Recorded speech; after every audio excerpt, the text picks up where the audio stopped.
नमस्कार, मैं हूं अब्दुल और आप देख रहे हैं सवाल आपका। यूपी, जी हां, उत्तर प्रदेश। उत्तर प्रदेश का नाम सुनते ही आपके जहन में क्या आता है? आपके दिमाग में सबसे पहला दृश्य यूपी का नाम सुनते ही क्या आता है? शायद आपके जहन में उत्तर प्रदेश का नाम सुनते ही सबसे पहले क्राइम या यूं कहें अपराध का दृश्य आता होगा, और आना भी लाजमी है क्योंकि उत्तर प्रदेश अब उत्तर प्रदेश नहीं बल्कि अपराध प्रदेश बन चुका है।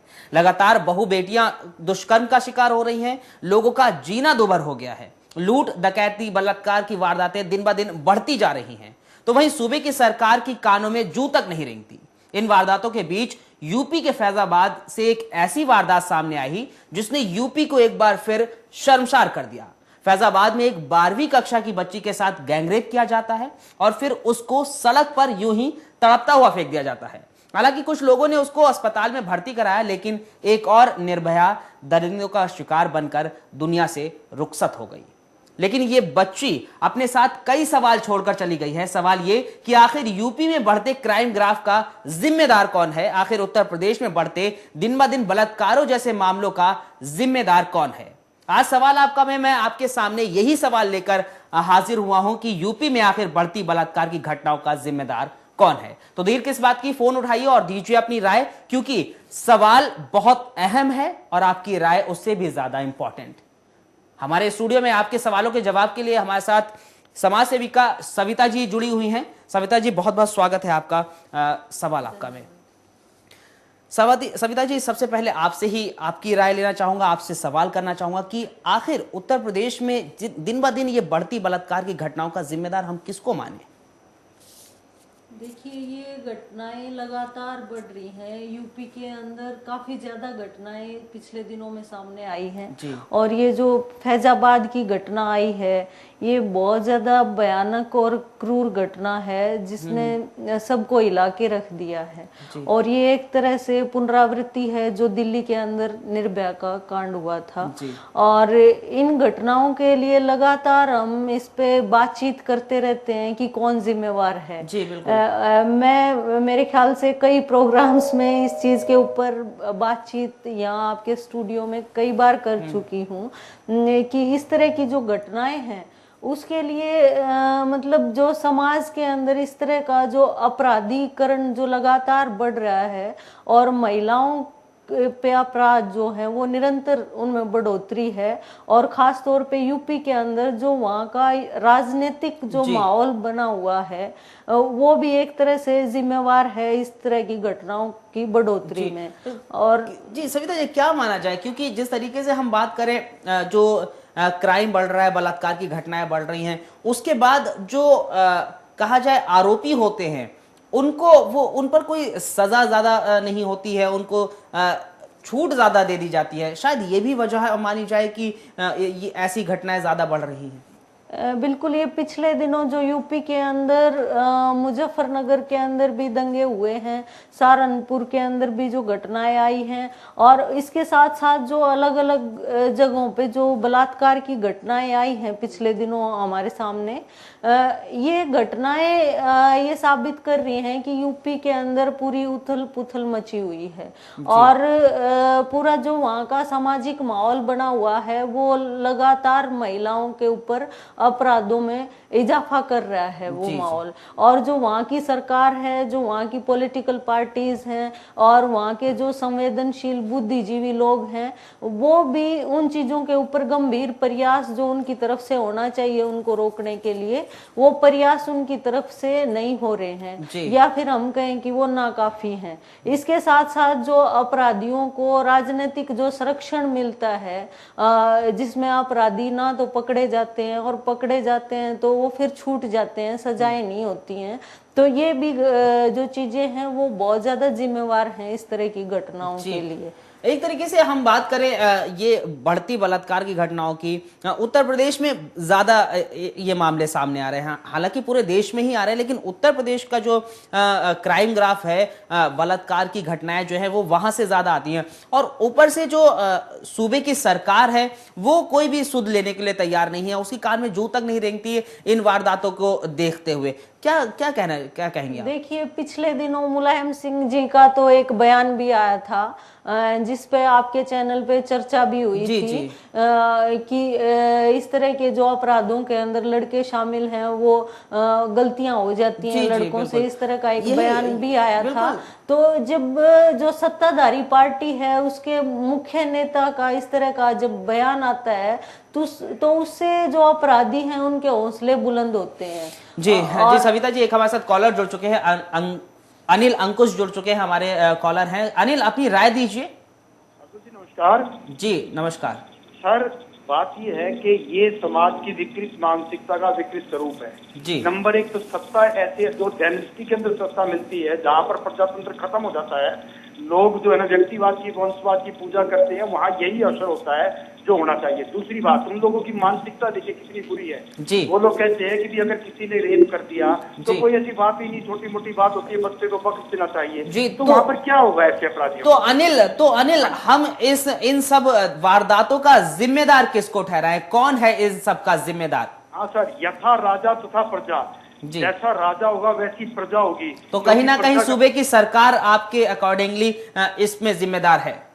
बिल्कुल सर, बिल्कुल सूबे की सरकार नहीं, सभी के सभी लोग जो बैठे हुए हैं, मुखिया तो विशेष तौर पर, जी। उन लोगों की आप ये देखिए, मैं पिछली बार आपको याद दिलाता हूँ। जी जी जी जी अनिल, बहुत बहुत शुक्रिया। एक और कॉलर जुड़ चुके हैं हमारे साथ दिल्ली से, गौरव। गौरव, अपनी राय दीजिए। हाँ जी सर, मैं आपको बताऊं कि ये यूपी के अंदर टोटल जंगल राज है। जी टोटल जंगल राज है। मैं आपको बताता हूँ कि मैं अभी कुछ टाइम पहले अलीगढ़ गया था। जी मैं दिल्ली से नोएडा गया हूँ, और नोएडा से मैंने जो बस पकड़ी है उस प्राइवेट बस थी जी। उसके बाद कोई परमिट नहीं था, कोई मतलब कि ना उन्होंने कोई टिकट दी। तो कहने का मतलब है कि एक जंगल राज है, वहाँ पे कोई सिस्टम ही नहीं है। और दिल्ली से अलीगढ़ अप डाउन के लिए मुझे कम से कम 12 घंटे लगे, जबकि 12 घंटे में मैं लुधियाना से और दिल्ली 400 किलोमीटर है, अप डाउन कर लेता हूँ। और तो अलीगढ़ से आना जाना इतना मुश्किल है क्योंकि टोटल वहाँ जंगल राज है। तो गौरव, तो कहीं ना कहीं आपके अकॉर्डिंगली यहाँ की जो सरकार है वो इसमें जिम्मेदार है इन सब में? बिल्कुल, कहीं लगता नहीं है कि वहाँ पे कोई मतलब कोई सिस्टम है। ऐसा लगता है कि टोटल माफिया राज है वहाँ पे। जी बहुत बहुत शुक्रिया गौरव। जी बहुत बहुत शुक्रिया गौरव।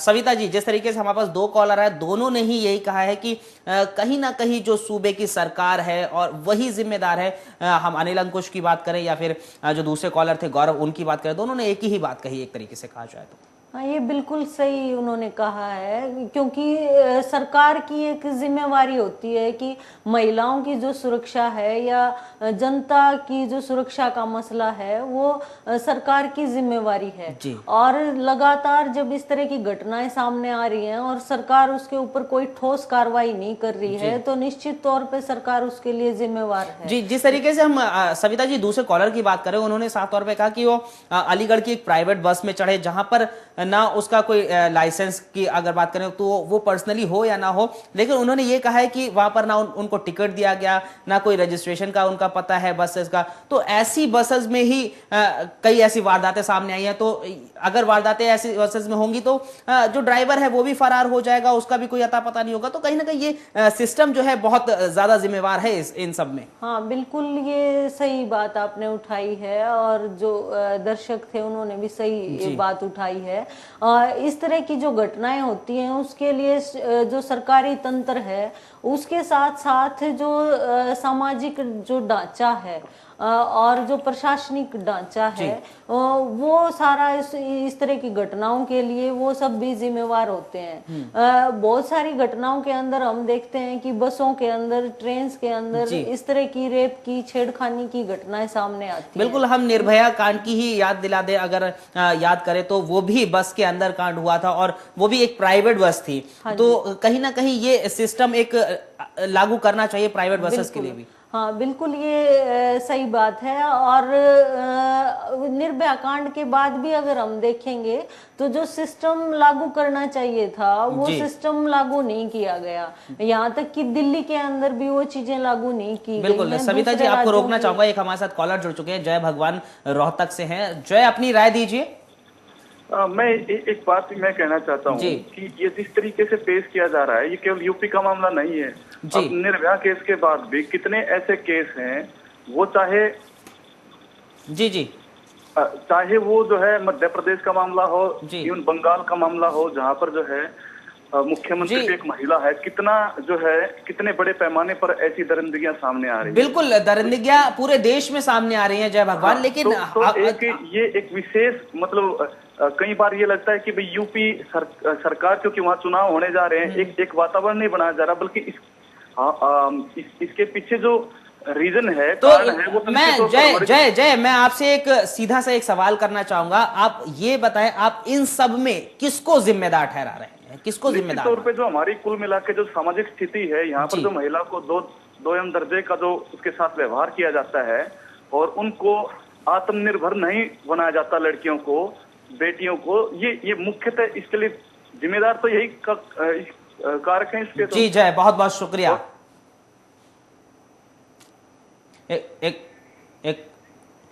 एक और कॉलर हमारे साथ जुड़ चुके हैं, दिलीप सिंह हैं मध्य प्रदेश से। दिलीप, अपनी राय दीजिए। जी दिलीप,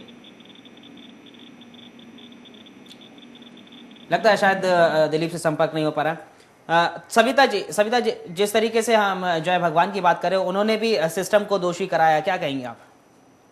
देखिए, अगर ओवरऑल अगर स्थिति देखें तो ये सही है कि पूरे देश के अंदर इस तरह की घटनाएं बढ़ रही हैं जी। और इस तरह की घटनाओं के लिए जो मुख्य तौर पे अगर हम जिम्मेदार कारक कहें तो हमारे जो महिलाओं की जो समाज के अंदर जो स्थिति है, दो एम दर्जे की जो स्थिति है, वो इसके लिए मुख्य तौर पे जिम्मेवार है। महिलाओं को केवल एक उपभोग की वस्तु के तौर पे इस्तेमाल किया जा रहा है और इसके लिए जो पूरे देश के अंदर जो नीतियां लागू की जा रही हैं, वो नीतियां भी मुख्य तौर पे इस चीज के लिए जिम्मेवार हैं। जिस तरह का बाजारवाद पूरे समाज के ऊपर हावी है और जिस तरीके का उपभोक्तावाद समाज के ऊपर हावी होता जा रहा है, ये सारी घटनाएं जो हैं वो महिलाओं को सिर्फ एक सेक्स सिंबल के तौर पे परोस रही हैं और उसमें चाहे फिर बिल्कुल छोटी बच्ची है या फिर बुजुर्ग महिलाएं हैं, वो कहीं भी सुरक्षित बिल्कुल निश्चित तौर पे सविता जी, कहीं ना कहीं जो